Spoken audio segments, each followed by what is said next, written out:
कौन से कॉमन? ये बहुत सारे फंक्शंस हैं आपके, जैसे कि लोगैरिथम फंक्शंस हैं, अलग अलग फंक्शंस हैं। आप अप्लाई करके देखो, लॉग निकालना है किसी का, आप डॉट लॉग फंक्शन यूज कर सकते हो। लॉग बेस 10 निकालना है, आप डॉट लॉग 10 निकाल सकते हो। आपको इनवर्स निकालना है, आप उसको डिवाइड बाय 1 करोगे, इनवर्स आ जाएगा। आपको साइन निकालना है, आप कॉस निकालना है, टेंजेंट निकालना है, तो आप इजीली निकाल सकते हो। इसके अलावा जो भी ट्रिग्नोमेट्री के फॉर्मूला से आप अप्लाई कर सकते हो।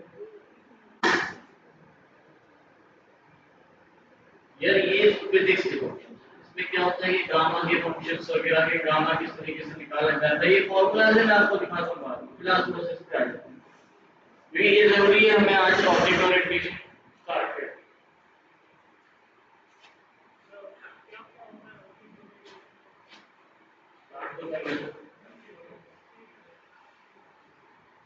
यार आप आगे आ जाइए, अलग अलग नहीं बैठो, समझ में नहीं आता, आगे आओ, पीछे से आपको आगे आ जाए।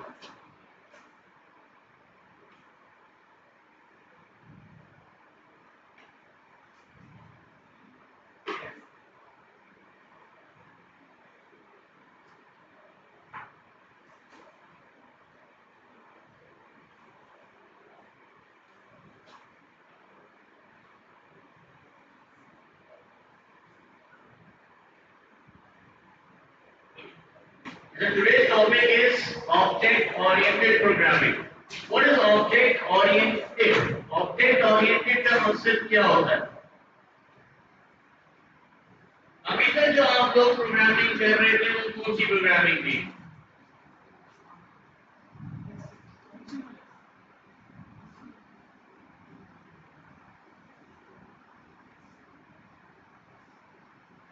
What type of programming does we have? और आप भी कह सकते हो कि अभी तक जो आप प्रोग्रामिंग कर रहे थे वो कौन सी प्रोग्रामिंग का आप काम कर रहे थे?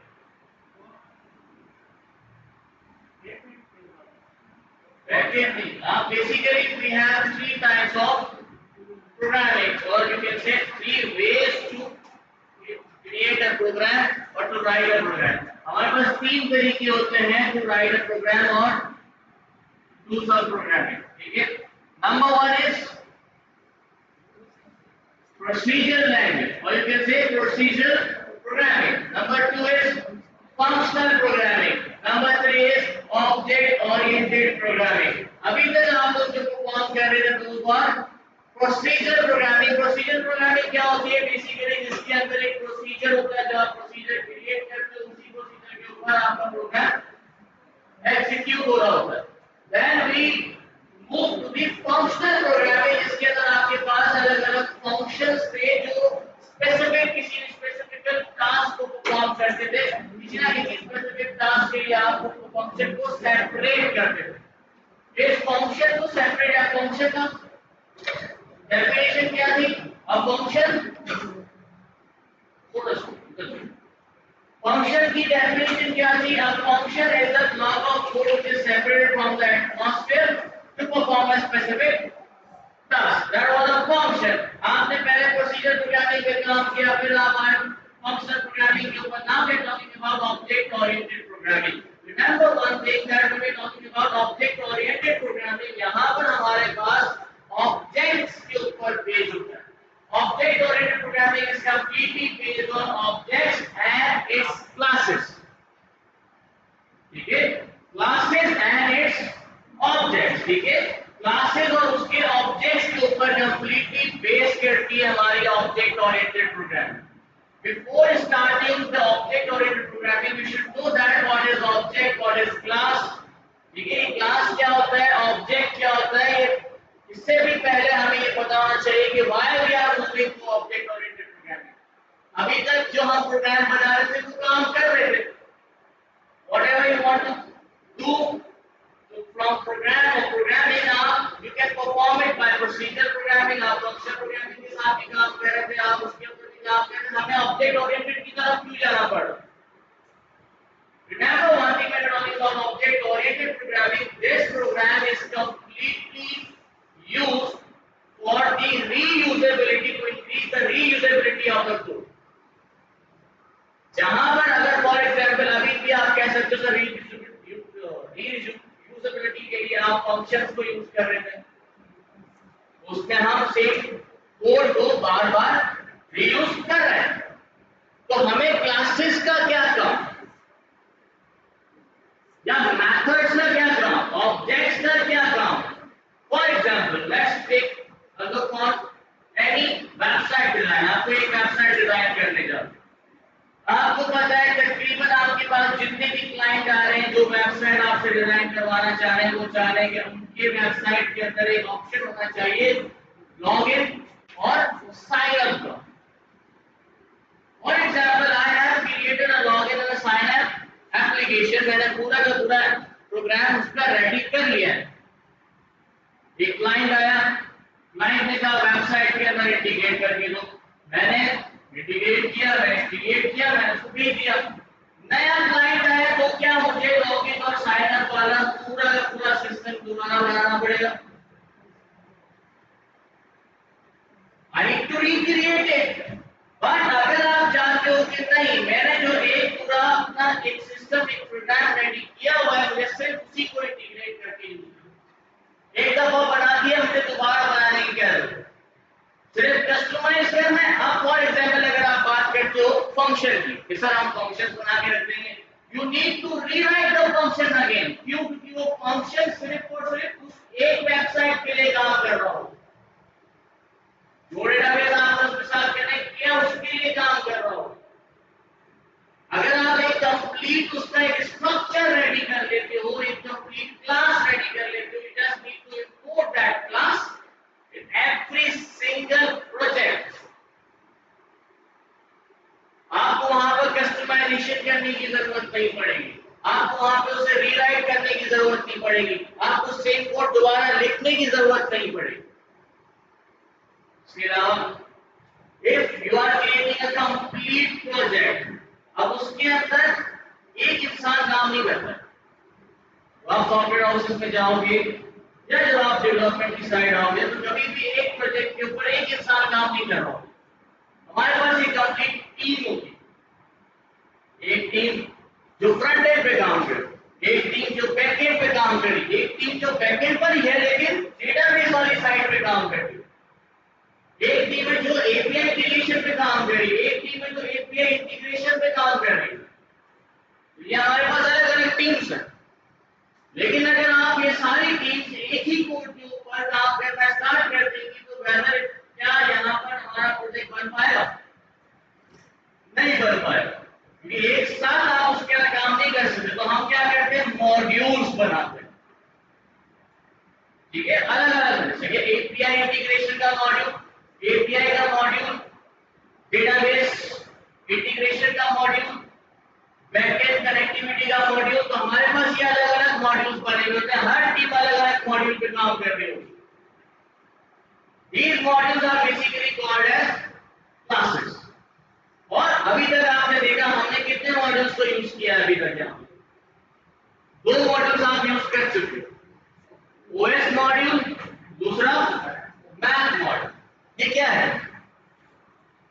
Math module is also a class available in library जो आपके पास प्री बिल्ड या प्री इंस्टॉल्ड लाइब्रेरीज आ चुकी हैं, उसके अंदर ओएस मॉड्यूल भी अवेलेबल है, मैथ मॉड्यूल भी अवेलेबल।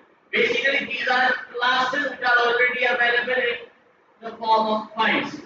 ठीक है, हमारे पास अवेलेबल है। आपको क्या करना है, आपने इंस्टॉल किया पाइथन, इसने इंस्टॉल किया पाइथन, आपको मैथ लाइब्रेरी बनाने की जरूरत नहीं है, मैंने बना दी है। Just need to open it, use it. इस तरीके से उसे भी बनाने की जरूरत नहीं है, मैंने बना दी है पहले से, उसे भी सिर्फ उसको इंपोर्ट करना है और यूज करना है। Simple is that. This is why we are going to use object oriented program. अब इसके अंदर हमारे पास होते हैं classes and objects. There are what is the class? पहले ऑब्जेक्ट ओरिएंटेड देखते हैं। Object oriented programming is the way of programming based on hierarchy of classes with cooperating object, मतलब classes and its objects. What is a class? A class is a structure concept that defines the data and methods working on that data. Remember one thing, there is two parts inside the class. एक class के अंदर दो parts होते हैं. एक properties और data, आप property बोल सकते हो और data बोल सकते हो. दूसरा होता है methods और functionality. दो parts है, एक property या data, दूसरा methods और functionality. ठीक है, ऑफ द क्लास. अब let's take a class. Class किसको कहते हैं? फॉर एग्जांपल हम टॉकिंग अबाउट व्हीकल. अब व्हीकल एक क्लास है. ठीक है, अब इस व्हीकल के अंदर बेसिकली क्या प्रॉपर्टीज होती है? प्रॉपर्टीज क्या है इसकी? नहीं, स्टार्ट करना प्रॉपर्टी नहीं है. कलर प्रॉपर्टी है. इंजन बोल सकते हो.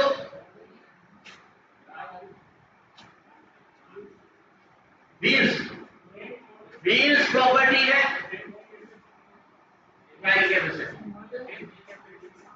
टैंक कैपेसिटी बोल सकते हो आप, प्रॉपर्टी है.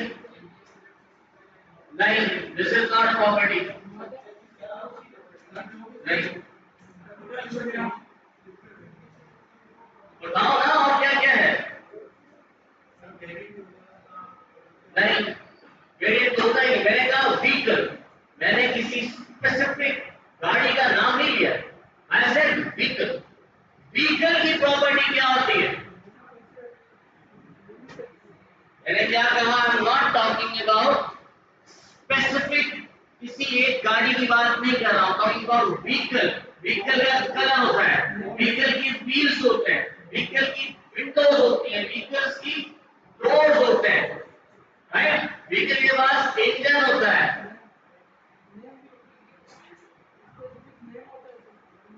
नहीं, नेम नहीं होता व्हीकल का. Vehicle is simply a base class. एक बेस है. जब आप व्हीकल की बात कर रहे हो, बेस, सिंपल बेस. अब इस बेस पे क्या बना? अब आप कह रहे हो corona GLI, corona GLI. This is the object of vehicle class. क्या ये ऑब्जेक्ट है व्हीकल क्लास का? ये vehicle class, this would be the base class. इस बेस क्लास के ऊपर इसके ऑब्जेक्ट्स क्रिएट होंगे. ठीक है. अब जैसे कि एक व्हीकल थी, इसके अंदर कलर भी होता है, डोर्स भी होते हैं, इंजन भी होता है, व्हीकल भी होता है. This is basically the property. इसी के ऊपर आपने इससे एक प्रोजेक्ट, एक बेसिकली ऑब्जेक्ट क्रिएट किया. दैट वाज एक एग्जांपल यहां पर भी दे रहा हूं आपको. For example a human. Human की प्रॉपर्टी क्या होती है? Eating is not a property. Organs हो सकते हैं, आईज हो सकती हैं, नोज हो सकते हैं, लेग्स हो सकती हैं, हेयर्स हो सकते हैं. नहीं, ह्यूमन की बात कर रहा हूं. ह्यूमन तो वैसे ह्यूमन है ना, मैंने एनिमल की बात नहीं है. Sense is not a property. लेकिन यूनिक नहीं ना, यही तो मैं आपको समझाने की कोशिश कर रहा हूं. ह्यूमन का मकसद क्या है? एक ह्यूमन, आप खुद human. I am talking about what is the property of a human. Property क्या है उसकी? आंखें हैं, नाक है, बाल है. ऑक्सीजन लेना is not a property. I am talking about property. Property का मकसद क्या होता है? एक प्रॉपर्टी की बात हो रही है, डेटा की बात हो रही है. I am not talking about कि वो चलता है, वो कूदता है, वो सांस लेता है, वो नहाता है. This is not a property, this is a functionality. I said every class has two parts. One is data or property. The second one is method or functionality. अगर वो चलता है तो वो उसकी फंक्शनैलिटी है. अगर कार स्टार्ट होती है, दैट इज फंक्शनैलिटी. if अगर कार के अंदर ब्रेक्स लगते हैं, दैट इज अ फंक्शनैलिटी. अगर कार एक्सेलरेट कर रही है, that is a functionality. if a vehicle is stopping, that is a functionality. That is not a property. Property वो चीज होती है जो डेटा है, that will not be change, तो चेंज नहीं होगा। जैसे colour, wheels, doors, windows, these are basically properties. ठीक है, इस तरीके से अगर आप ह्यूमन की बात करोगे तो ह्यूमन के अंदर आंखें होनी चाहिए, नाक होना चाहिए, टांगें होनी चाहिए, दो टांगें होंगी, दो से ज्यादा नहीं हो सकती। दिमाग सबके पास होता है, दो हाथ होने चाहिए। उसके अलावा बेसिकली दीज आर 206 बोन्स दूसरे जानवर में नहीं हो सकता। जानवर में बोन्स क्यों नहीं है? आज तक मुझे बता दो, ठीक है, मुझे इतना बता दो गधे के अंदर कितनी बोन्स होती है? नहीं सर्च किया ना, तो पहले सर्च कर लो। अगर आपको 206 दूसरे में नहीं मिलता फिर आप बोलो कि हाँ ये प्रॉपर्टी, आपने सर्च ही नहीं किया तो मान लिया मैंने। साइंटिफिक रिसर्च दिखाओगे गधे में 206 नहीं होती, भाई तो क्या ढूंढो ना पहले, फिर बोलो। पहले कंफर्म करो कि किसी दूसरे जा, मुझे नहीं पता है ना, तभी मैं बोल रहा हूँ। अगर ये चीज सिर्फ इंसान में होती तो प्रॉपर्टी है ह्यूमन की। सिर्फ इंसान में मुझे कौन बोल रहा है? चैटजीपीटी बोल रहा है, जेमिनी बोल रहा है। सर्च करो। तो कहने का मकसद आपके पास जितनी भी प्रॉपर्टीज की बात हो रही है हम उसकी बात कर रहे हैं। अब इसी तरीके से ह्यूमन तो हो गया, ह्यूमन के पास नाक है, कान है, तो टांगे हैं, तो हाथ है, ये सारी चीजें प्रॉपर्टीज है। अब उसकी फंक्शनैलिटी क्या है? वो चल सकता है, वो जंप कर सकता है, वो बोल सकता है, वो सूंघ सकता है, वो सेंस कर सकता है। These are basically functionalities। अब इसके ऑब्जेक्ट्स की बात करते हैं। ह्यूमन का ऑब्जेक्ट कौन होगा? मैन। ह्यूमन का ऑब्जेक्ट फीमेल।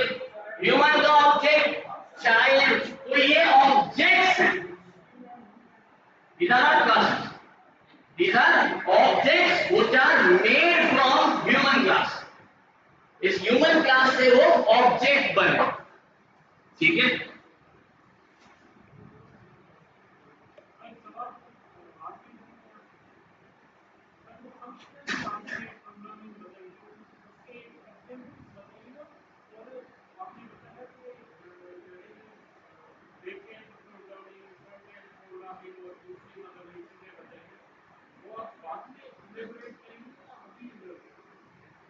मैं क्यों एलेबोरेट करूं?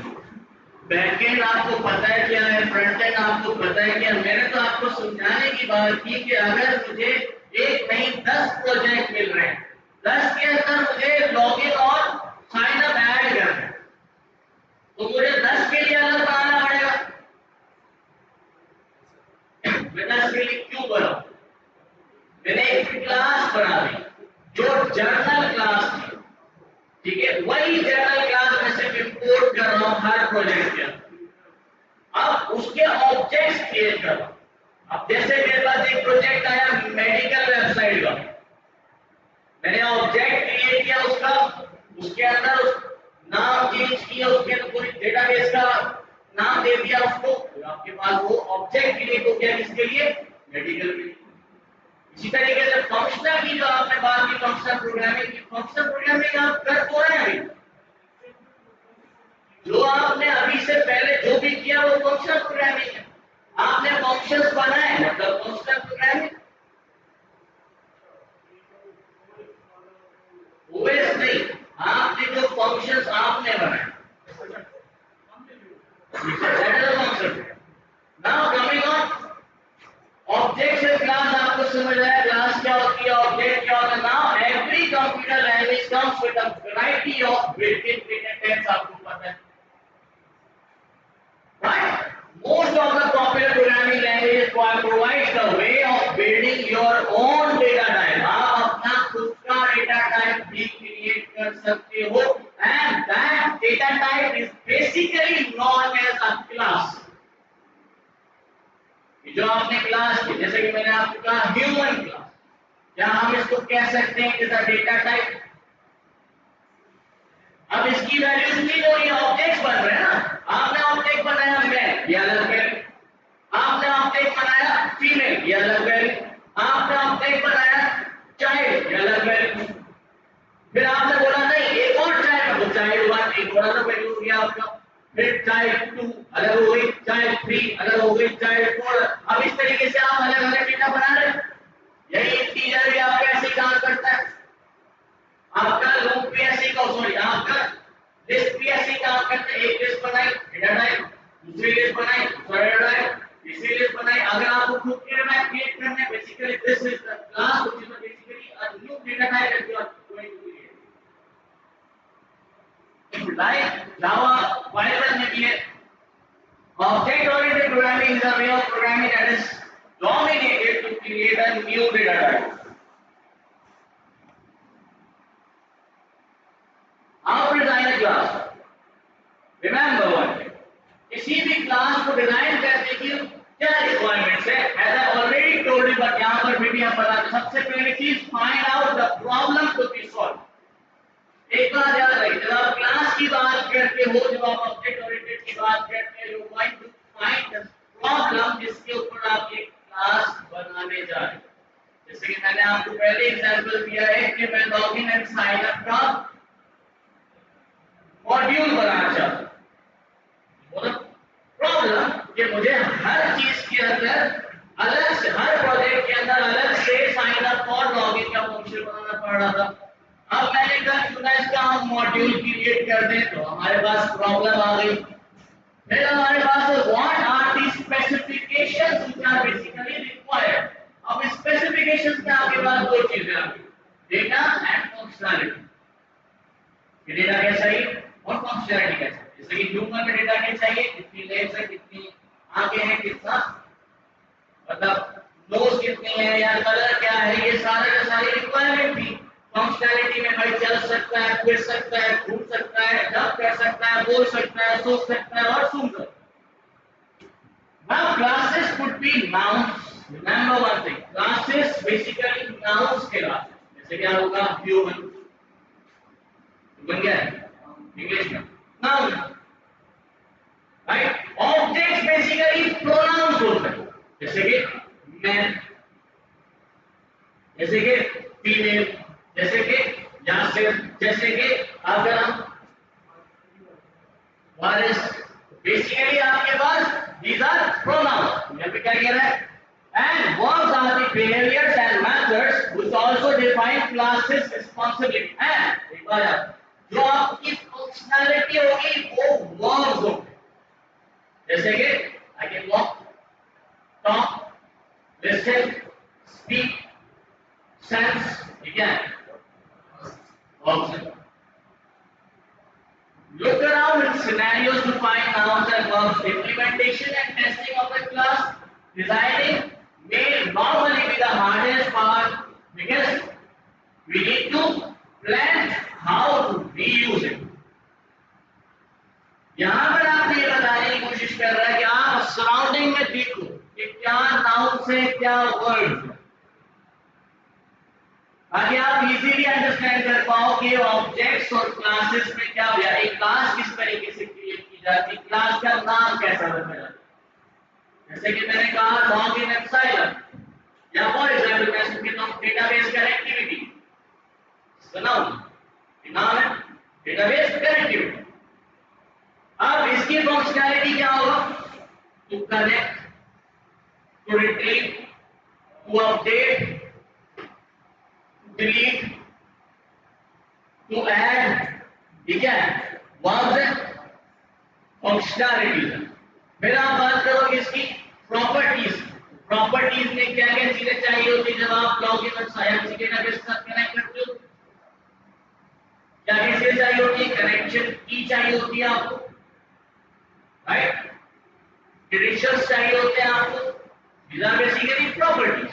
अगर आप ह्यूमन क्लास की बात करते हो तो यूज मत, अगर आप ह्यूमन क्लास की बात करते हो तो इसके अंदर नाउन्स और वर्ब्स क्या है, ह्यूमन नाउन, वर्ब क्या होगा, walk, talk, speak, listen, sense, ये सारे क्या है हमारे फंक्शनैलिटीज है। अगर आप प्रॉपर्टीज की तरफ जाओगे, भाई लेग हो गया, स्किन हो गया, कलर हो गया, नोज हो गया, आईज हो गए, हेयर्स हो गए, बेसिकली हमारे प्रॉपर्टीज होगी। अच्छा, एक और चीज, जब आप कभी भी जब क्लास डिजाइन करते हो तो इंप्लीमेंटेशन इसकी बड़ी आसान होती है। आप इसको यूज कर सकते हो बहुत आसानी से। सिंपली कॉल करना, तो उसका ऑब्जेक्ट क्रिएट करना होता है, उसकी फंक्शनैलिटी कॉल करनी होती है, आप चला सकते हो। लेकिन जब आप बना रहे होते हो, at that time creation of a class may be difficult. क्यों? At that time you need to plan कि आपका ये क्लास कैसे बनेगी, कैसे चलेगी, क्या रिक्वायरमेंट होनी चाहिए, क्या आपकी प्रॉपर्टीज होनी चाहिए, क्या इसके अंदर फंक्शनैलिटीज ऐड होंगी, क्या इसके अंदर मेथड्स बनेंगे। ये सारी चीजें आपको सोचनी पड़ती है, डिजाइन करनी पड़ती है। Now, classes should be cohesive. Classes should be designed in a way to do one thing correctly. Remember, जब आप कभी भी किसी एक क्लास को क्रिएट करते हो, never include more than one problem in a one class. एक क्लास के अंदर एक प्रॉब्लम से ज्यादा प्रॉब्लम्स हम इंटीग्रेट नहीं करते, सॉल्व नहीं करते। एक क्लास ऐसी बननी चाहिए कि वो उस एक ही काम को सबसे अच्छे तरीके से परफॉर्म करे। जैसे कि अगर आपने मॉड्यूल यूज किया था मैथ्स का, वो मैथ के सारे काम अच्छे से परफॉर्म कर रहा था, उसके अलावा कुछ भी था। ओएस का मॉड्यूल यूज किया, उसके अंदर ऑपरेटिंग सिस्टम के सारी फंक्शनैलिटीज थी, उसके अलावा कुछ नहीं, राइट। इसी तरीके से जब आप कोई क्लास के, जैसे ये ह्यूमन क्लास के अंदर आप एनिमल की फंक्शनैलिटी डाल दोगे तो फिर ये तो एरर नहीं, मिक्सअप हो जाएगा, एक ऐसी चीज बन जाएगी जो आपके किसी काम की नहीं है। एक तो स्पेस अलग यूज कर रही है, टाइम अलग कंज्यूम करेगी, क्या है। इसलिए हम क्या करते हैं, जब भी कोई क्लास बनाते हैं तो उसको ऐसी होनी चाहिए किसी एक काम को अच्छे से परफॉर्म करे। That's it. Classes should not be tightly covered. Any changes in the implementation of a class should not affect other classes. अच्छा, एक चीज याद रखिए, जब आप क्लासेस के ऑब्जेक्ट्स क्रिएट करते हैं, जैसे कि फॉर एग्जांपल एक क्लास थी व्हीकल क्लास, इसके दो ऑब्जेक्ट बताओ।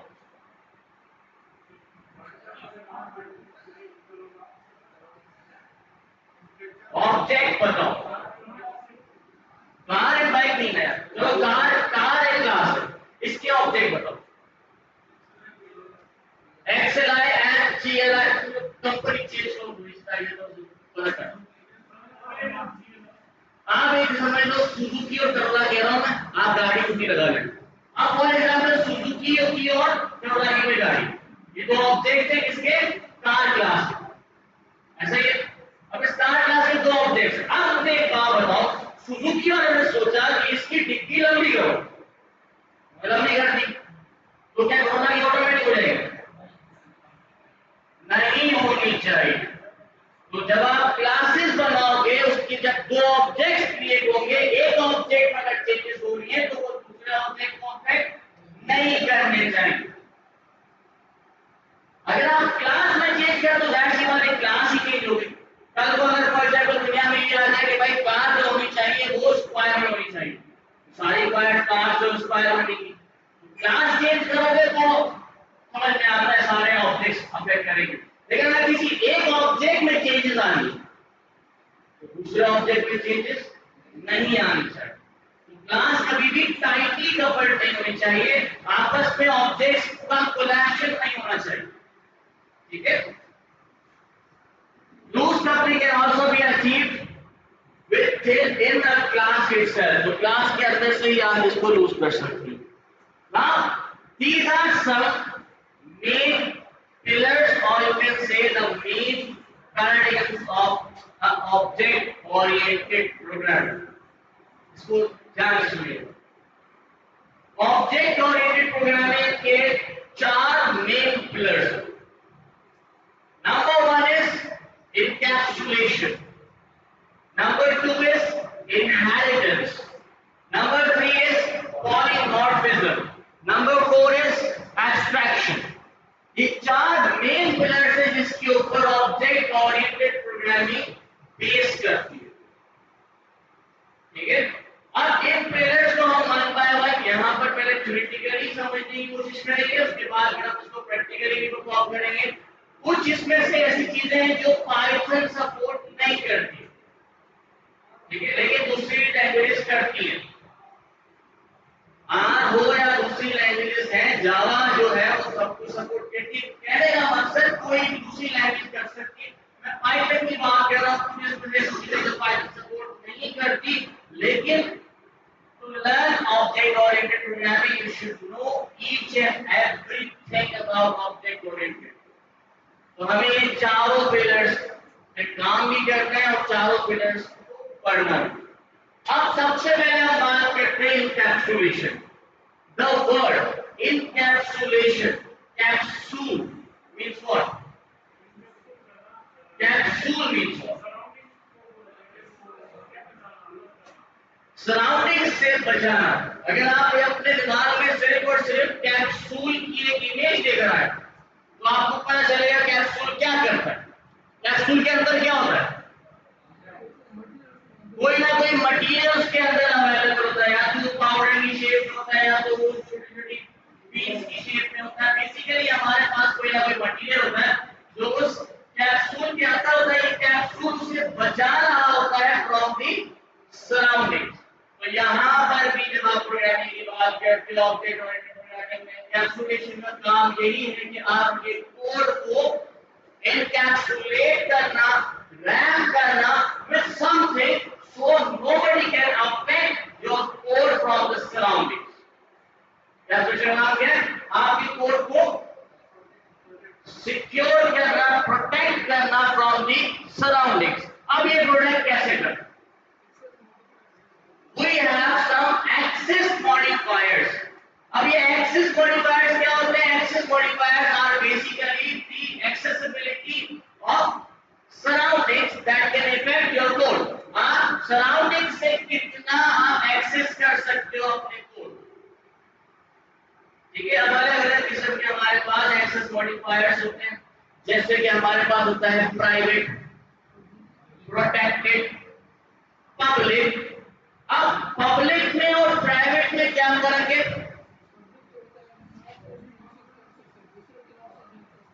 पब्लिक का मतलब होता है कि एनीबॉडी कैन एक्सेस। आप लोगों ने पब्लिक वॉशरूम इस्तेमाल की कभी?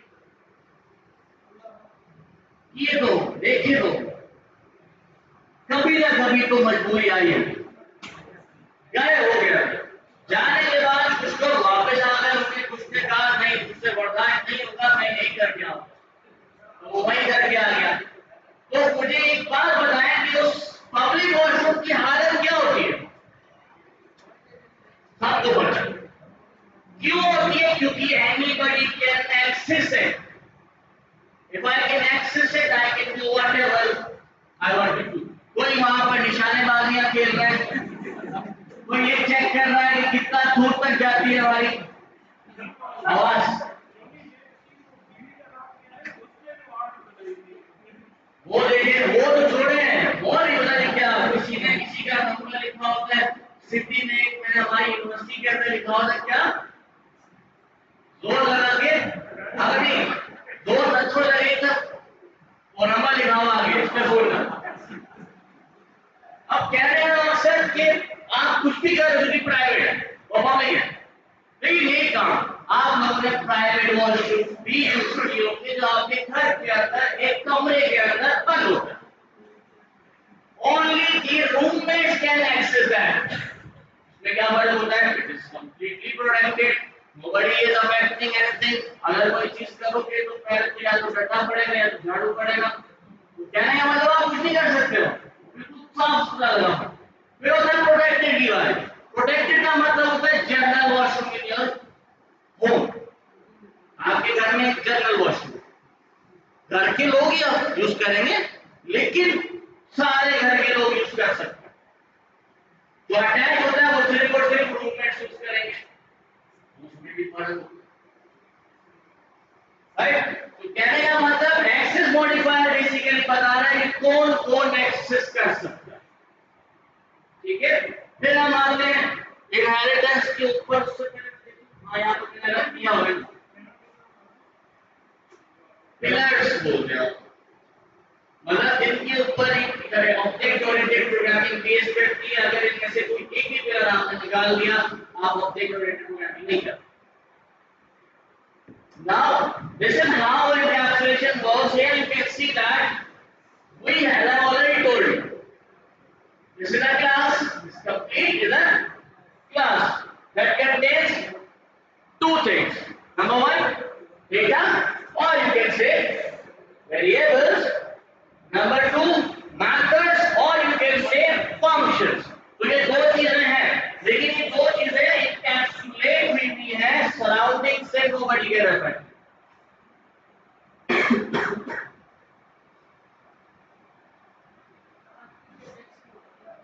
क्या?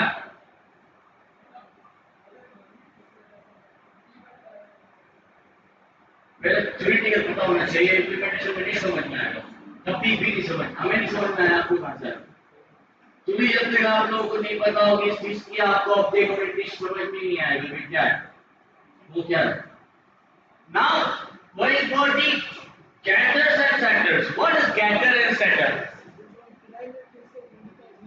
जब आप यूज करते हो प्राइवेट एक्सेस मॉडिफायर, मतलब nobody can use it, only the insider person, मतलब जो उस क्लास के अंदर बैठा हुआ है वही इस्तेमाल कर सकता है, बाहर से कोई भी चीज को इस्तेमाल नहीं कर सकता। आप फॉर एग्जांपल मुझे वेरिएबल की वैल्यू चेंज करनी है, आई कैन चेंज इट कि मैं आउटसाइड द क्लास बैठा हूं, वही बता रहा हूं, आउटसाइड द क्लास बैठा है, मैं उसे यूज नहीं कर सकता।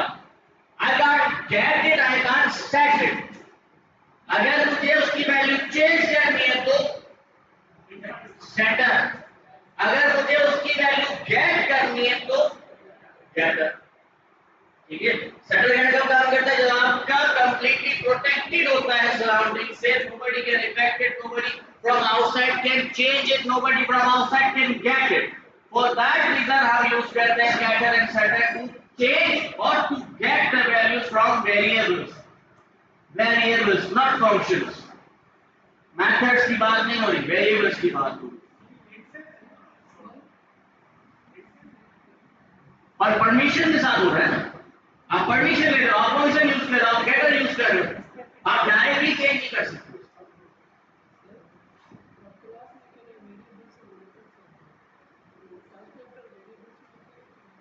Constructor is a method. Now these are some access modifiers, जैसे कि फॉर एग्जांपल आपके यहाँ पर बता रहे हैं कि आप कौन-कौन इसको एक्सेस कर सकता है। जैसे कि सबसे पहले मैं बात कर रहा हूँ पब्लिक की। पब्लिक में आपके पास जो क्लास है वो तो एक्सेस कर ही सकता है, फिर पैकेज जो है वो भी एक्सेस कर सकता है, सब क्लास है वो भी एक्सेस कर सकती है, अदर क्लासेस भी इसको यूज कर सकती है। फिर हम आते हैं प्रोटेक्टेड में। प्रोटेक्टेड में इटसेल्फ क्लास यूज कर सकती है, पैकेज यूज कर सकता है, सब क्लास यूज कर सकती है, लेकिन अदर क्लासेस यूज नहीं कर सकती। लेकिन जब आप बात करते हो प्राइवेट में तो only itself the class can use those methods और वेरिएबल्स, अदर्स कुड नॉट। ना पैकेज, ना क्लास, ना अदर क्लास, ना सब क्लास। अब ये पैकेज क्या होता है? Package means basically the complete folder जहां पर आपकी ये सारी क्लासेस एक साथ रखी है, वो क्या है? कंप्लीट पैकेज की बात। फिर सब क्लास की बात है तो क्लास के अंदर जो दूसरी क्लास होती है तो उसकी सब क्लास होती है। अब वो सब क्लास कैसे बनती है तो हम आगे देखेंगे जब आप इनहेरिटेंस में आओगे। सब क्लास में सब वो भी इस्तेमाल नहीं कर सकती, हालांकि वो उसके साथ कनेक्टेड है पर फिर भी यूज नहीं कर सकती प्राइवेट। फिर हमारे पास है अदर क्लासेस जो ना उससे कोई रिलेट ही नहीं करती, तो वो भी इसको एक्सेस नहीं कर सकते प्राइवेट।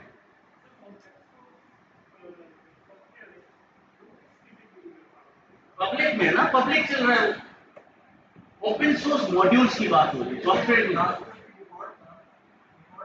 डिफॉल्ट ऑटोमेटिकली पब्लिक हो जाता है, नहीं कर सकते, डिफॉल्ट में नहीं कर सकते। डिफॉल्ट में सब क्लासेस तो कर सकती हैं, अगर क्लास भी तो टाइप हो गया। आगे चलते हैं inheritance. Now we are talking about inheritance. The word inheritance आया है इनहेरिट से। Inherit means what? बढ़ गया थोड़ा सा। उसको जरूरी पड़ गया। इनहेरिट मीन्स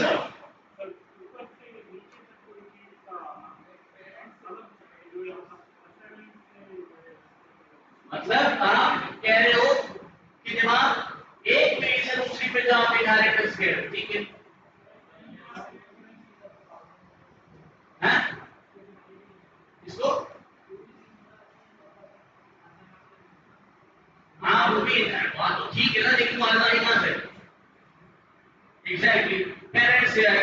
तो बेसिकली जब आप इनहेरिटेंस की बात करते हो, it is simply you can say it is a way, और you can say a parent and a child relationship. एक पेरेंट और चाइल्ड के दरमियान जो रिलेशनशिप है, that is called as inheritance. अब ये कोड में कैसे आ गया? कोड में पेरेंट क्या है, चाइल्ड क्या है? Basically we are talking about two classes. One class is a parent class, second class is a child class. अब इस parent और child class के दरमियान जो relationship आप build करते हो, that is known as inheritance. For example, let's talk about yourself. अपनी बारे में बात करें। आप बच्चा जब पैदा होता है तो हम कहते हैं कि यार इसकी आंखें चली गई हमारी अब्बा के ऊपर, इसके नाक से लग गया हमारे अब्बा के ऊपर, और आवाज जो है वो हमारी कहां से आ रही है? मतलब कहने का मतलब पेरेंट्स से ही इनहेरिट हो रहा होता है, ठीक है?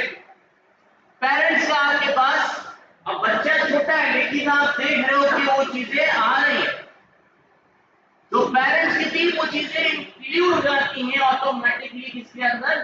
चाइल्ड के अंदर। यहां पर भी आप इंक्लूड करने की बात कर रहे हैं। जो प्रॉपर्टी, जो मेथड्स पेरेंट क्लास के अंदर है, लेकिन आप चाहते हो आपकी चाइल्ड क्लास के अंदर भी आ जाए, आप इनहेरिट करो, आपको वो सेम प्रॉपर्टीज मेथड्स दोबारा लिखने की जरूरत नहीं पड़ेगी। जो पेरेंट में पढ़ी है टोटली कंप्लीटली इनहेरिट हो जाएंगी आपकी चाइल्ड क्लास के अंदर, ठीक है? अब इनहेरिटेंस की भी टाइप होती है, कौन कौन सी? Hierarchy, single and multiple. Multilevel और मल्टीपल बात ठीक है, हिरार्ची और मल्टी लेवल एक ही बात। हिरार्ची में आ जाता है ना एक, उसके बाद दूसरा, उसका तीसरा, उसका चौथा, इस तरीके से ये हिरार्ची चलती है। मल्टी दो उसको कहते हैं मल्टी, उसमें क्या होता है कि आपके पास एक parent class and multiple child class, एक ये होता है। दूसरा होता है एक child class multiple parent classes. तो अलग अलग टाइप की हमारे पास इनहेरिटेंस होती है। किसी में एक पेरेंट मल्टीपल चाइल्ड्स, किसी में एक चाइल्ड मल्टीपल पेरेंट्स, किसी के अंदर पेरेंट चाइल्ड फिर उसका चाइल्ड, फिर उसको कहते हैं हिरार्ची, कंप्लीट हिरार्ची बनती जा रही है। A tree is built. तो अलग अलग किस्म के हमारे पास इनहेरिटेंस होती है, हम सारे करके देखेंगे। अच्छा एक और चीज, some of the languages supports multiple inheritance, some of them not. कुछ सपोर्ट करती है, कुछ नहीं करती। जैसे जावा मल्टीपल इनहेरिटेंस सपोर्ट नहीं करती, पर पाइथन मल्टीपल इनहेरिटेंस सपोर्ट करती है। जावा नहीं करती। जावा में आप एक चाइल्ड को मल्टीपल पेरेंट्स के दे सकते हैं। हाँ, आप जावा के अंदर हिरार्ची बना सकते हो, जावा के अंदर आप मल्टी बना सकते हो, जावा के आप अंदर सिंगल बना सकते हो, लेकिन मल्टीपल इनहेरिटेंस नहीं बना सकते, जिसमें एक चाइल्ड मल्टीपल पेरेंट्स। पाइथन के अंदर आप ये काम कर सकते हो।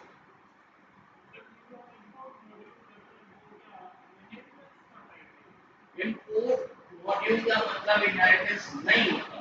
इंपोर्ट का मतलब होता है आप वो चीज कहीं और से लेकर अपनी फाइल में ऐड कर।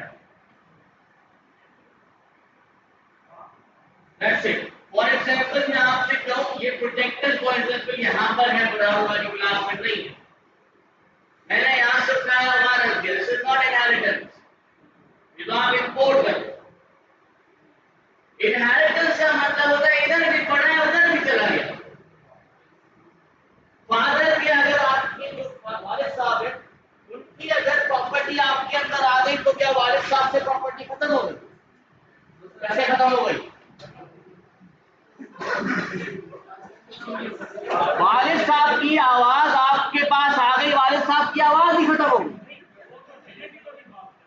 मैं वही तो कह रहा हूँ, it is same as a genetical जो आप कर रहे हैं, कॉपी कर रहे हैं हम, शिफ्ट नहीं कर रहे। इंपोर्ट शिफ्ट कर रहा है, कॉपी नहीं कर रहा है। ठीक है,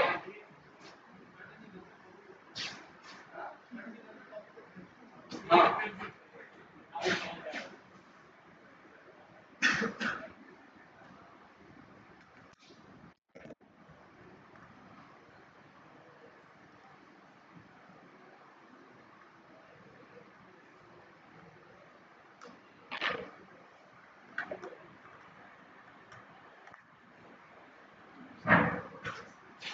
Now, so it was revealed. Inheritance is a parent and child relationship between classes.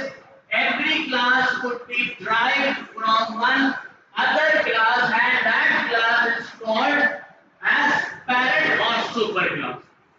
The derived class is called as child class.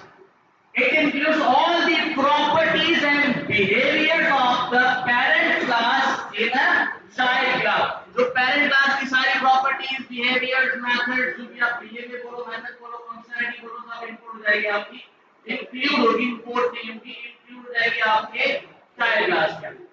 Along with the properties and methods of a super class, a child class can also have its own properties. मतलब ठीक है, आपने inherit तो कर दिया, सारी properties और methods तो आ गई मेरे पास, लेकिन मेरे खुद के भी कुछ मेथड्स बन सकते हैं, मेरे खुद की भी कुछ प्रॉपर्टीज हो सकती है। जैसे वालिद साहब को किताब पढ़ना पसंद नहीं, मुझे पसंद है, हालांकि जब इंपोर्ट हुआ तो उन्हें नहीं था प्राइस में किस चीज का, ड्यूट हुआ तब नहीं था कि भाई उन्हें किताब पढ़ना पसंद, लेकिन हमें पसंद है, तो ये मेरी प्रॉपर्टी। ठीक है, तो मेरी खुद की प्रॉपर्टी हो सकती है। आप कह सकते हो कि यार ठीक है सर, अगर सारी चीजें इंक्लूड हो रही है पेरेंट्स की, तो आवाज भी आई, आंखें भी आई, लेकिन जब बच्चे में आए तो आंखें चेंज हो गई, आवाज तो नहीं, आंखें उसकी खुद की है, तो क्या पेरेंट्स से आई नहीं? आई थी, उसने उसको ओवरराइड कर दिया। ये एक और टॉपिक है, ओवरराइड, या आगे overriding बल्कि नहीं लिखा हुआ। Overriding can also be done by rewriting methods from the parent class. For example, एक मेथड आपका parent class से include हो गया आपकी child class में, और आप चाहते हो उसको चेंज करो, तो आप child class में वैसा ही सेम जब आप बना दोगे अपनी तरफ से फंक्शन, तो उसको रीराइट कर दे। जिस तरीके से मैं आपको हमेशा मना करता हूं, जब आप वेरिएबल क्रिएट करते हो, वेरिएबल को नाम देते हो, किसी को भी नाम देते हो, तो नाम आपने रिजर्व वर्ड्स यूज नहीं करने होते। क्यों नहीं करने होते? अदरवाइज वो उसको रीराइट कर देगा। जब आप पेरेंट और चाइल्ड का रिलेशनशिप बिल्ड करोगे बिटवीन टू क्लासेस, एक मेथड जो पेरेंट से आया आपकी चाइल्ड में, आप उसको रीराइट कर सकते हो। ठीक है, This is inheritance. For example, अब मैं एक मैन क्लास है हमारे पास, this is a parent class, एक मैन है। अब आदमी क्या क्या हो सकता है?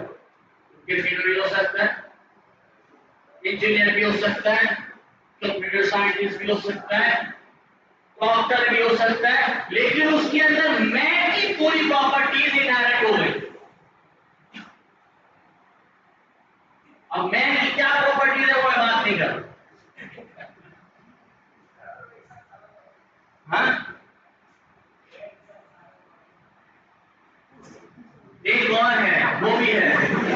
मैंने जब ये बनाया था ना, तो मेरे दिमाग में ये आया था कि ये सारा एक ही लग रहा है, लेकिन वो फिर मैंने उस बंदे को निकाल दिया। मैंने कहा नहीं, वो गलती से आ भी गया था, डॉक्टर वाले से आ गया था, उसको समझ आ गया, अच्छी बात है। जिसको नहीं समझ में आया कोई बात नहीं, किसी को और भी अच्छी बात है।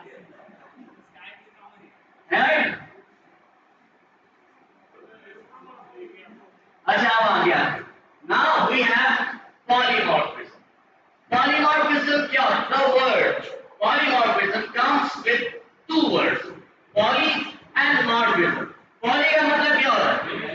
Many. Morphism का मतलब होता है shapes और forms. ठीक है, many forms of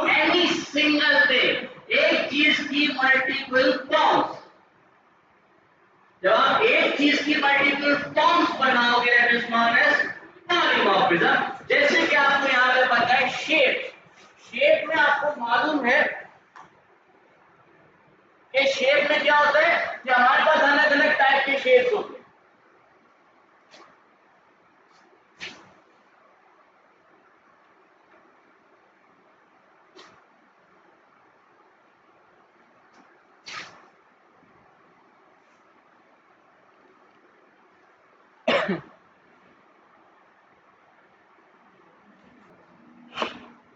okay, shape में हमें पता है कि हमारे पास एक शेप बेसिकली एक मेथड कह सकते हो या किसी एक क्लास को आप कह लो। बेसिकली अब हमारे पास मल्टीपल फॉर्म्स हैं इसकी, जैसे कि सर्किल, जैसे कि ट्रायंगल है तो ये शेप, राइट।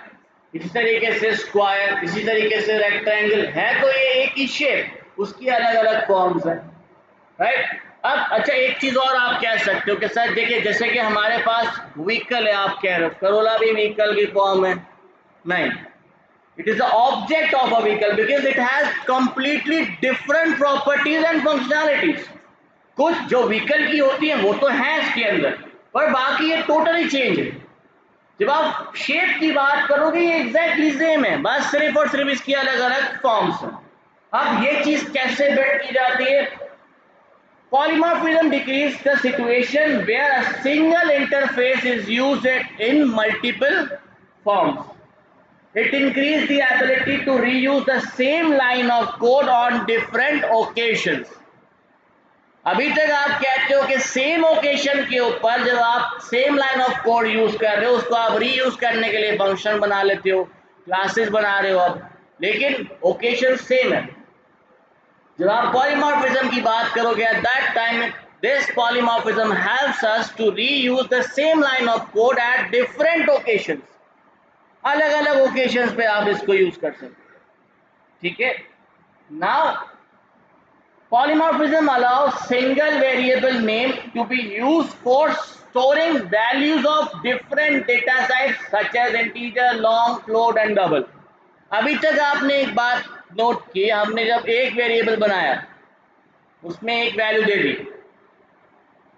अब आप उसको चेंज करोगे तो पुरानी वैल्यू चली जाएगी, लेकिन जब आप पॉलीमॉर्फिज्म की बात करते हो एट दैट टाइम आप सेम नेम को डिफरेंट चीजों के लिए यूज कर सकते हो। अब वो वेरिएबल हो भले वो मेथड हो, जब आप मेथड या फंक्शन की बात करते हो मतलब same name but different functionalities. दो फंक्शंस दोनों का नाम सेम है, जैसे कि कोई भी फंक्शन का नाम ले लें आप, ऐड फंक्शन। एक ऐड फंक्शन दो पैरामीटर्स इनपुट ले रहा है, मतलब आर्ग्यूमेंट ले रहा है, दूसरा ऐड फंक्शन तीन पैरामीटर्स का आर्ग्यूमेंट ले रहा है, समझ रहे? अब दो फंक्शन बनाए मैंने, दोनों का नाम सेम है लेकिन आर्ग्यूमेंट्स उसकी चेंज है, प्रॉपर्टीज उसकी चेंज है। एक है जो सिर्फ दो आर्ग्यूमेंट ले रहा है, दूसरा है जो तीन आर्ग्यूमेंट ले रहा है। जब आप कोड में उसका को कॉल करोगे तो कौन सा कॉल होगा? It will depend on the arguments आपने कितने प्रोवाइड किए। आपने दो प्रोवाइड किए, दो वाला कॉल हो जाएगा, उसी में आपने तीन प्रोवाइड करके तीन वाला कॉल हो जाएगा। तो नाम सेम है लेकिन फॉर्म्स दो हैं, क्योंकि उसकी पैरामीटर्स चेंज है, उसकी बेसिकली प्रॉपर्टीज चेंज है, लेकिन नाम सेम है। जब आप फॉर्म्स की बात करते हो नाम उसका सेम होता है, ठीक है।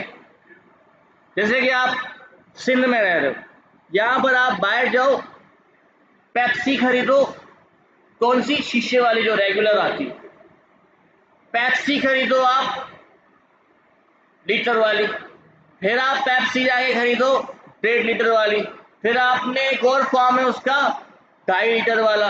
आपने ये सारे फॉर्म से नाम एक ही है, क्या चाहिए? पेप्सी चाहिए। अब डिपेंड करता है आप कौन सी साइज लेना चाहते हो, आप कौन सा फॉर्म लेना चाहते हो। आपने कहा भाई मुझे चाहिए लीटर वाला, उसने आपको वो दे देना, राइट। तो हमारे पास ये अलग अलग फॉर्म्स पर नाम एक ही। Now we have two types of polymorphism. Number one is compile time polymorphism, number two is run time polymorphism. अब ये compile time क्या है, run time क्या है? एक बात याद रखें, इस तरह आप फंक्शंस की बात करते थे, फंक्शन से जो आउटसाइड कोई भी चीज थी वो फंक्शन के अंदर इंक्लूड नहीं होती है। इसी तरीके से जब आप बात करते हो क्लासेस की, as I already told you, classes separated होती, क्योंकि आपने कहा ना इनकैप्सुलेट होती, तो वो सेपरेट है, तो सराउंडिंग का उसके अंदर इफेक्ट नहीं पड़ता। जब आप बात करते हो कंपाइल टाइम की, तो कंपाइल टाइम का मतलब होता है एक ही क्लास में दो मेथड्स या दो वेरिएबल्स विथ सेम नेम, मतलब एक ही क्लास के अंदर दो सेम नेम के लोग बैठे हैं। जैसे कि आप क्लास को, सर उस क्लास को आप इस क्लास समझ, जैसे imagine this is a class, यहां पर अहमद नाम के दो बंदे बैठे, नाम एक ही है, फॉर्म चेंज है। This is called as compile time polymorphism. एक और चीज that is run time polymorphism. This affects when you perform inheritance.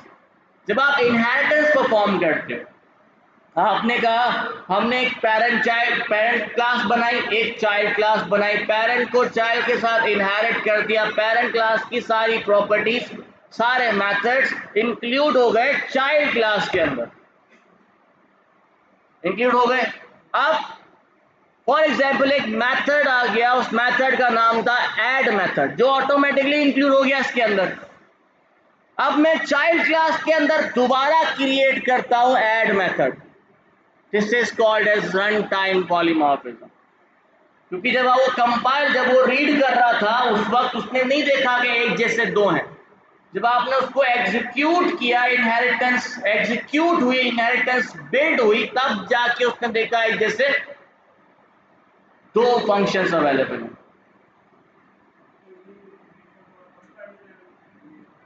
Compile time का मतलब होता है सिंगल क्लास के अंदर दो सेम नेम के मेथड्स अवेलेबल।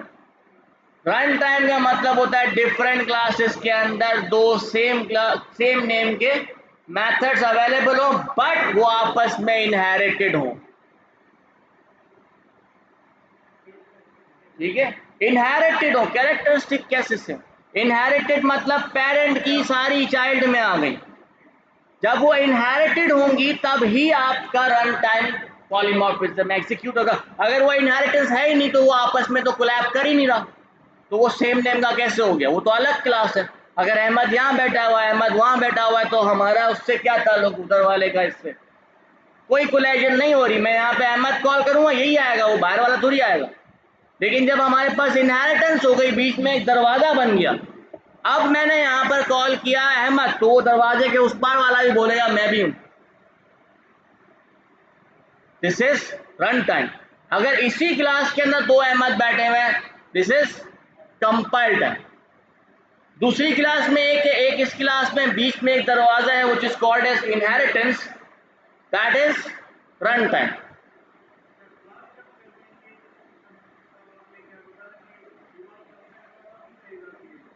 अगर रन टाइम है, देखिए मैंने क्या कहा आपको, पॉलीमॉर्फिज्म का मतलब क्या है? सेम नेम की दो चीजें। आप दुकान वाले के पास जाएंगे, पेप्सी, उसके पास पेप्सी दो चीजें पड़ी हैं सेम नेम से, तो ही बता रहा है ना, उसके पास पड़ी सिर्फ और सिर्फ रेगुलर है, वो आपको लीटर की क्यों पूछेगा? नहीं पूछेगा। अब उसके पास नहीं है, उसके बराबर वाले दुकान के पास है। आपने एक दुकान से पूछा भाई पेप्सी चाहिए लीटर की, उसने बोला नहीं है, पर आप वो दोनों आपस में भाई थे, उसे पता है कि मेरे भाई के पास पड़ी है। आपने बोला पेप्सी लीटर, बोला सवाल कर वहां से लेकर आता हूं। This is run time. ठीक है, समझ आ गई? एक और चीज, कंपाइल टाइम पॉलीमॉर्फिज्म को हम क्या कहते हैं? That is known as overloading. Run time को हम क्या कहते हैं? Overwriting. Overloading compile time, overwriting run time. Compile time मतलब same class, two methods with same name. Overriding means runtime, different classes, two methods with same name. Overriding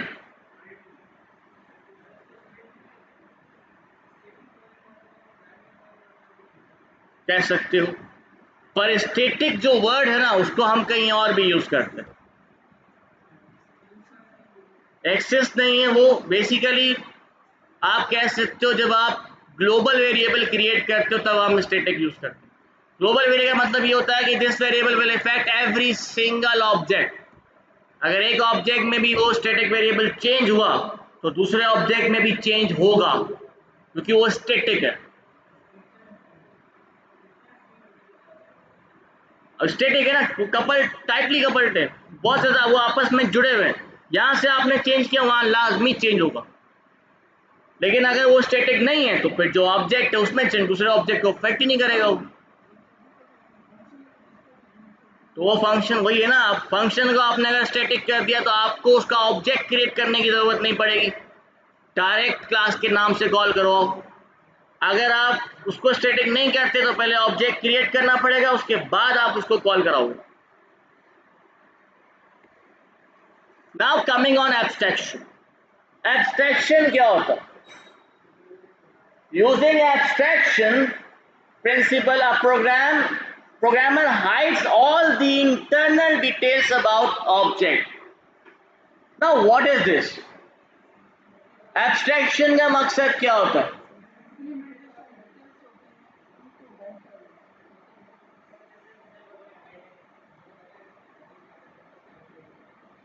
तुम्हारा भी सही है, उसने आसान अल्फाज में बता, वही बोलते ना वो जिप अप जिप डाउन, वो वाले अल्फाज में बताया उसने भी सही। Now, what is abstraction? Abstraction means a programmer is hiding the implementation details from the user. User से implementation details को hide कर रहा है, relevant information show कर रहा है, that's it. अब इसका मकसद क्या, ये थोड़ा सा confusing होगा कि क्या implementation क्या चल रहा है. Basically to hide other details just to show the relevant information to the user. User को जो चाहिए उसको वो दो, बाकी बताने की जरूरत नहीं है, that is called as abstraction. आपने गाड़ी खरीदी, आपसे कहा, आपने पूछा कि ये स्टार्ट कैसे होगी, मैंने कहा चाबी लो, इग्निशन में डालो, चाबी को घुमाओ, गाड़ी स्टार्ट। Very good. दूसरा आया, नहीं बताओ पिस्टन कैसे चले, मैं अब आपको बताना शुरू कर दूं। पिस्टन पहले आप जैसे इग्निशन दोगे, अंदर अपना इंजन के अंदर फ्यूल स्प्रे होगा, फ्यूल स्प्रे होने के बाद उसके ऊपर जो आपका प्लग लगे हुए हैं वो उसके अंदर क्या कहते हैं स्पार्क पैदा करेंगे, स्पार्क करेंगे, वहां पे कंबशन होगी, आपके पिस्टन मूव होंगे, पिस्टन मूव होंगे, आपका एक्सेल मूव होगा, एक्सेल मूव होगा, फिर जो आपका गियर होगा उतना दूर से एक्सेल मूव होगा, एक्सेल मूव, गाड़ी की स्पीड उतनी होगी। आप कहोगे भाई मैं गाड़ी खरीदने आया था, बनाने नहीं आया था। That is called as abstraction, to hide implementation details just to show the relevant information to the user. ये जो ignition था, ये implement कैसे हुआ ये तो नहीं बताना मुझे आपको सिर्फ ये बताना है ignition होगा कैसे, relevant information मैंने आपको बता दी। या फॉर एग्जाम्पल आप लोग गूगल सर्च यूज करते हो, आपने सर्च किया भाई, फॉर एग्जाम्पल कुछ भी सर्च किया, बॉक्सर सर्च कर दिया, सही है। अब उसने क्या किया, आपको जितनी भी इंफॉर्मेशन थी एक साथ दे दी, क्या होगा, व्हाट विल हैपन, आपका सिस्टम फट जाएगा। क्यों? क्योंकि इतनी इंफॉर्मेशन आपके पास आ जाएगी, प्रोसेसिंग स्पीड इतनी ज्यादा बढ़ जाएगी कि आपका प्रोसेसर फट सकता है।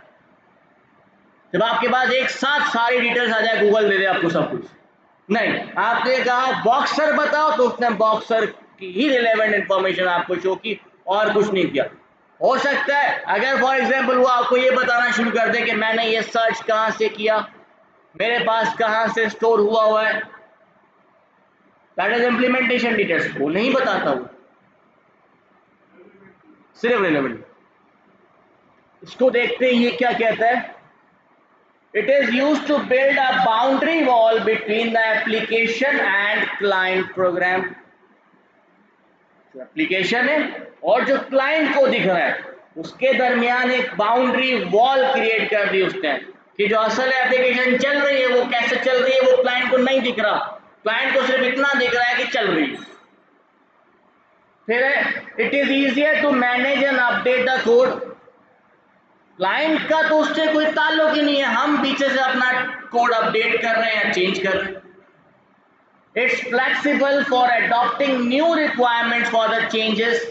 आपके पास अगर आपके पास न्यू रिक्वायरमेंट्स आ रही हैं चेंज करने के लिए तो आप पीछे चेंज करो, यूजर को तो कोई फर्क नहीं पड़ रहा क्योंकि उसको तो वही दिख रहा है जो आप उसको दिखा रहे हो। We can say abstraction simplifies the process of software development by focusing on what rather than how। जब आप बात करते हो सॉफ्टवेयर डेवलपमेंट की तो we have two question, what to do, how to do. Two question हमारे, क्या करना है, कैसे करना है। क्लाइंट को आप सिर्फ ये दिखाओगे क्या करना है, कैसे करना है वो क्यों दिखाना है, ठीक है। Abstraction is a design level process but encapsulation is an implementation process. आप ये बात ये भी मुझसे पूछ सकते थे, सर यहाँ पर ये भी हाइड कर रहा है, इनकैप्सुलेशन भी तो हाइड कर रहा है। इनकैप्सुलेशन का काम क्या था, सराउंडिंग से बचाना, ये भी कोड को। वो इम्प्लीमेंटेशन जो आपकी हो रही है उसको प्रोटेक्ट कर रहा है। ये आपको बेसिकली डिजाइन जो आपने बनाया है जो सिर्फ क्लाइंट को दिख रहा है उसको प्रोटेक्ट कर रहा है, दैट्स इट। हाँ बैकएंड कह सकते हो आप, इनकैप्सुलेशन बैकएंड पे काम कर रहा है, वो फ्रंट एंड पे काम कर रहा है। Now the types of abstraction, number one is data abstraction. अब यहां पर आप देख सकते हो कुछ डेटा एब्स्ट्रैक्शंस आपको नजर आ रहा है, कुछ समझ में आ रहा है डेटा एब्स्ट्रैक्शन क्या है।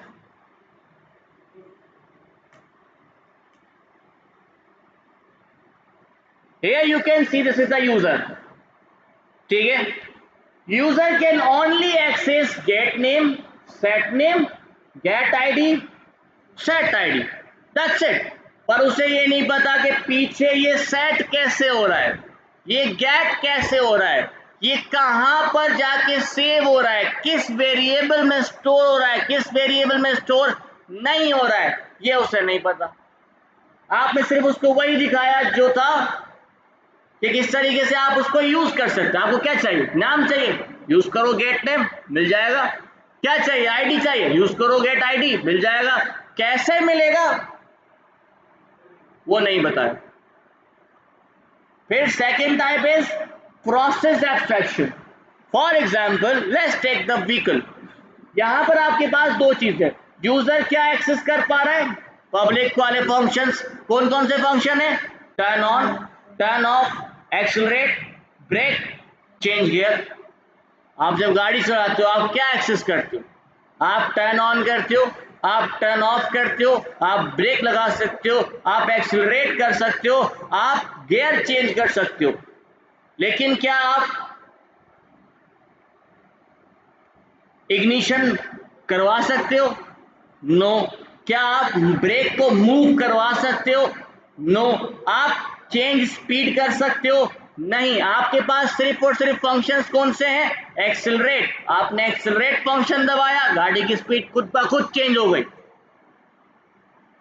राइट। आपने ब्रेक फंक्शन दबाया, गाड़ी खुद ब खुद रुक गई, स्पीड कम हो गई ना। आपने इग्निशन ऑन किया, ऑटोमेटिकली जब आपने टर्न ऑन की गाड़ी को तो ऑटोमेटिकली इग्निशन होना शुरू हो गई, आपने तो नहीं करवाई।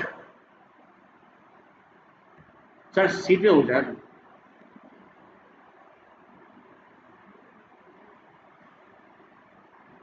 Next is, thank you, okay. समझ में आया, इसमें कोई सवाल है तो आप लोग पूछ सकते हैं।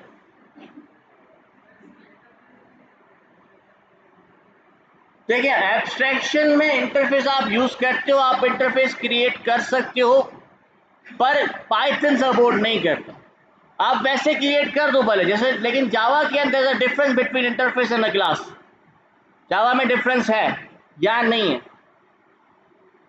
वहां पे आप इंटरफेस क्रिएट करोगे उसके बाद फिर आप जहां मर्जी इंप्लीमेंट करो उसको, या नहीं है।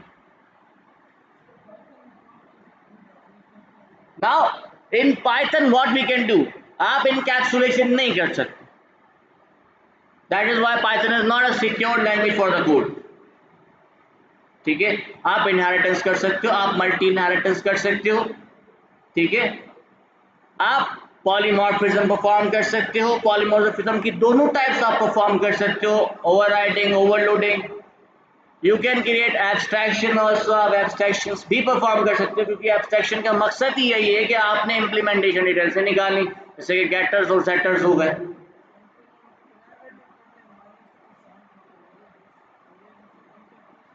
माइनस की साइन देके वेरिएबल्स को प्राइवेट कौन करता है? मुझे दिखाना था,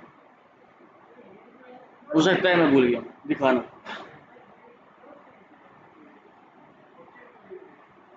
These are pillars of object orientation.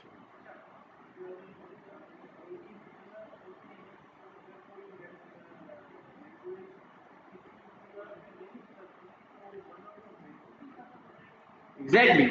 That is why Python is not a completely object-oriented programming language. ठीक है, जावा है और दूसरी लैंग्वेजेस भी हैं, पाइथन नहीं। But Python still supports object orientation, क्योंकि इसकी बहुत सारे पिलर्स आप यूज कर सकते हैं। यार वजह तो नहीं, वजह देखें, हमने पाइथन बनाई इसी वजह से थी ताकि हम प्रोसेसेस को सिंप्लीफाई कर सकें। अगर मुझे इसके अंदर ये सारी चीज़ें, सारी कॉम्प्लिकेशंस इंक्लूड कर दूंगा मैं, तो फिर मुझे जावा ना चला लूँ, जावा इससे ज़्यादा अच्छी है, ज़्यादा सिक्योर्ड है, पूरा तो डिफरेंट होगा। और पाइथन पुरानी लैंग्वेज है, अभी की लैंग्वेज थोड़ी है, काफ़ी बहुत पुरानी लैंग्वेज है। इसमें कोई चीज़ समझ में नहीं आई तो आप मुझसे पूछ सकते हैं, वरना फिर मैं आपको क्लास और ऑब्जेक्ट बनाना सिखाऊँ। किसका? कौन सा टास्क?